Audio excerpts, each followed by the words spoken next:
रामकृष्ण हरी. आषाढी वारी म्हणजे हा एक अभूतपूर्व सोहळा, वारकऱ्यांसाठी अभूतपूर्व आणि अलौकिक सोहळा. अर्थात आषाढी वारी म्हणजे फक्त ही यात्रा नाही, तर वारकऱ्यांसाठी भक्ती, निष्ठा आणि सर्वोच्च आनंदाचा हा सोहळा आहे. पंढरपूरला या आषाढी वारी निमित्त जाऊन त्या ठिकाणी पांडुरंग परमात्म्याचं दर्शन घेणं म्हणजे वारकऱ्यांच्या दृष्टीनं या जन्म मरणाच्या फेऱ्यातनं मुक्ती मिळवल्यासारखं आहे. आणि म्हणून प्रत्येक वारकरी पांडुरंग परमात्म्याच्या दर्शनासाठी आसुसलेला असतो.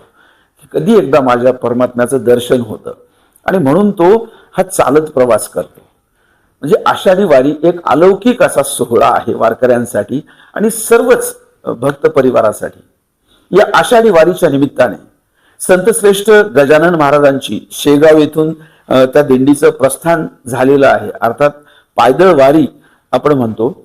तर संतश्रेष्ठ गजानन महाराजांची ही पायदळ वारी 1968 साली सुरू झाली, म्हणजे संघटितपणे सुरू झाली आणि आजतागायत अखंडितपणे ती आषाढी वारी निमित्त पंढरपूरकडे प्रस्थान करते. शेगाव ते पंढरपूर हे जवळपास 750 किलोमीटरचं अंतर विविध ठिकाणी म्हणजे मुक्काम करत करत ही पायदळ वारी पंढरपूरला पोहोचते.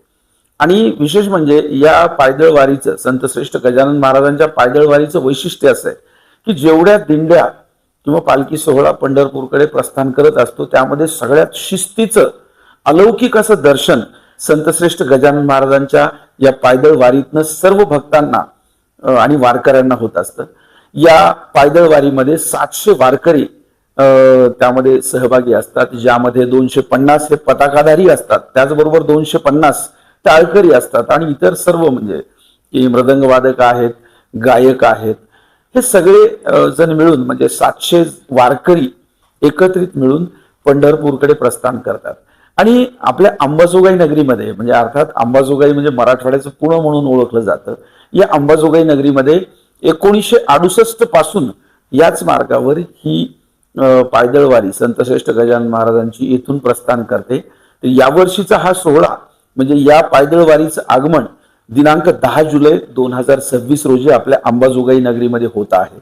आणि अंबाजोगाई नगरीमध्ये आगमन झाल्यानंतर ही पायदळ वारी महामानव डॉक्टर बाबासाहेब आंबेडकर चौक तेथून आपल्या जुन्या अंबाजोगाईमध्ये प्रवेश करते. म्हणजे उत्तर विहीर, भटगल्ली आणि मंडी या रस्त्याने ही पायदळ वारी योगेश्वरी मंदिरामध्ये त्या ठिकाणी तिचं आगमन होतं आणि त्या ठिकाणी वारकऱ्यांचं भोजन व्यवस्था त्या ठिकाणी करण्यात आलेली आहे. आणि तिथून मग ही पायदळ वारी विसाव्यासाठी यशवंतराव चव्हाण महाविद्यालयाच्या मैदानावर त्या ठिकाणी मार्गस्थ होते.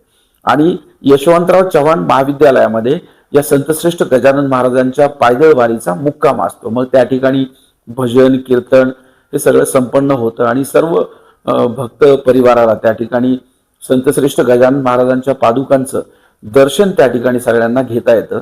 आणि दुसऱ्या दिवशी सकाळी म्हणजे 11 जुलै 2026 रोजी सकाळी ठीक 6 वाजता ते 6:30च्या दरम्यान ही पायदळ वारी यशवंतराव चव्हाण महाविद्यालयाच्या मैदानावरून पंढरपूरकडे मार्गस्थ होते.